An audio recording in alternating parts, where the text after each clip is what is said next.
जरा सोचिए, क्या हो अगर आपकी जिंदगी के सारे दुखों की जड़ वही लोग हों जिन्हें हम सबसे ज्यादा प्यार करते हैं। सुनने में अजीब लगता है ना?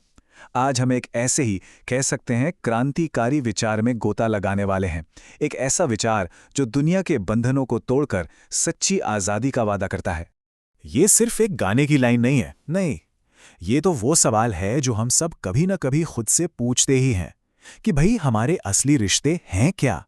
क्या ये हमें सच में खुशी दे रहे हैं या फिर अनजाने में ही सही हमारे दुख की वजह बन रहे हैं? चलिए आज इसी पहेली को सुलझाने की कोशिश करते हैं। तो यहां बात एक चुनाव की हो रही है।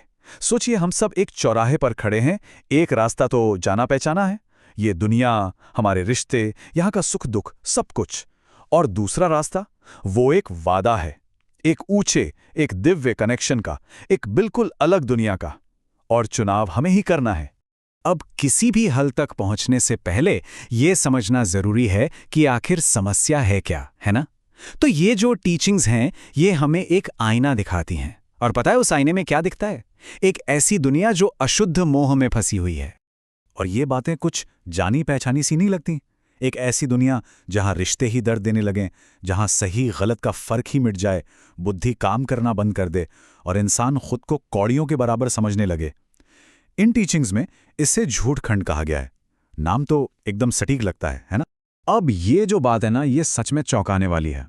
मतलब ये शिक्षा कहती है कि हमारे सबसे करीबी रिश्ते, माता पिता, परिवार, वही हमारे दुख की असली वजह हैं। और ये कोई ऐसा वैसा दुख नहीं है जो आकर चला जाए। नहीं, ये तो वो दुख है जो वक्त के साथ और बढ़ता ही जाता है। तो सवाल ये उठता है कि अगर ये दुनिया और इसके रिश्ते ही प्रॉब्लम है, तो फिर कोई जाए तो जाए कहाँ? और बस यहीं पर कहानी में एंट्री होती है एक गाइड की, एक मार्गदर्शक की, जिन्हें कहा गया है परमपिता, जो एक सुप्रीम सलाह, एक श्रीमत देते हैं। यही यही इस पूरी टीचिंग का सार है, उसका दिल है। सीधा साधा निर्देश, अपनी बुद्धि का कनेक्शन इस पतित दुनिया से तोड़ो और सिर्फ एक मेरे साथ जोड़ो। ये कोई बाहर का बदलाव नहीं है, ये तो अंदर की क्रांति है, एक पूरी तरह से आंतरिक बदलाव। तो ये श्रीमत आखिर है क्या चीज? इसको ऐसे समझिए जैसे ये सेल्फ ट्रांसफॉर्मेशन के लिए एक डिवाइन टूल किट हो। मतलब वो ऊंची और सुप्रीम डायरेक्शंस का सेट जो हमें खुद को, अपनी सच्चाई को बदलने की ताकत देता है।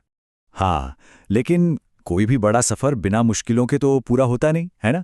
और इस रास्ते पर भी एक बहुत बड़ी रुकावट है, एक ऐसी जबरदस्त ताकत जो हमें पीछे खींचने के लिए ही बनी है। और इसका नाम है माया। टीचिंग्स में माया को एक पहलवान बताया गया है, एक बहुत ताकतवर पहलवान जो सीधा हमारे मन के अखाड़े में उतरती है। और उसका मकसद क्या है? बस एक, हमारे मन में तूफान मचाना और हमें परमपिता की याद से भटका देना।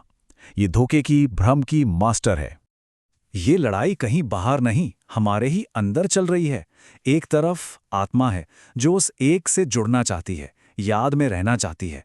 और दूसरी तरफ माया है जो पूरे जोर से हमला करती है, बुद्धि को अपनी तरफ खींचती है, मन में शक के बीज बोती है।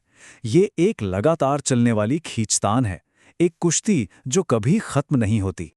और ठीक जब लगता है कि चलो ये लड़ाई समझ में आ गई, तभी कहानी में एक नया ट्विस्ट आता है, और वो है ड्रामा। इस ज्ञान के मुताबिक सब कुछ, हमारी मुश्किलें भी, एक बहुत बड़े कॉस्मिक प्ले में, एक नाटक में पहले से ही तय है। और सबसे हैरान करने वाली बात कि परमपिता भी इस स्क्रिप्ट में कोई बदलाव नहीं कर सकते।